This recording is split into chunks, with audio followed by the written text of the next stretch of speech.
merci d'être venus si nombreux.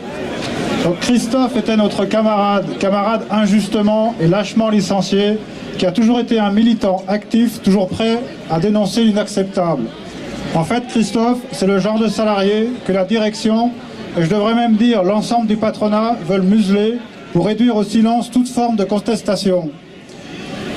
Stéphane a voulu faire de Christophe un exemple et montrer aux autres salariés ce qui advient quand on veut sortir du troupeau et faire preuve de résistance face à l'inacceptable. Pour nous aussi, Christophe est un exemple, mais un exemple à suivre par toutes et tous, si on ne veut pas que le salariat revienne au temps du servage, au service d'un patronat qui fait preuve de plus en plus de violence vis-à-vis de ses salariés.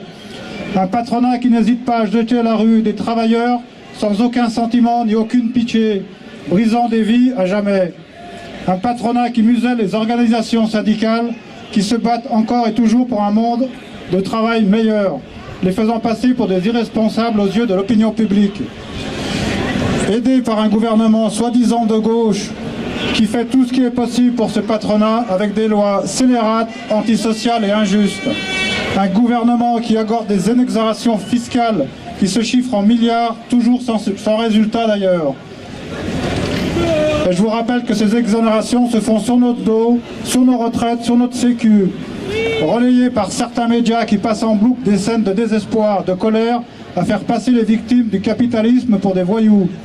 Oui, Christophe est un exemple, tout comme Laura qui a fait son travail comme on lui a appris, c'est-à-dire être au service du droit des salariés en toute indépendance, faire appliquer les lois aux patrons délinquants.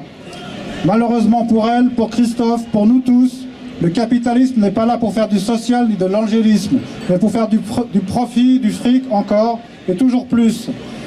Tant pis pour les salariés qui, victimes des dégâts collatéraux, n'auront plus qu'à mourir au propre comme au figuré. Redressons-nous, unissons-nous, et c'est ensemble que nous gagnerons. Et j'ai un petit mot à ajouter, je viens d'apprendre que les PV pour entrave au CHS ont été classés sans suite. Voilà la justice de classe.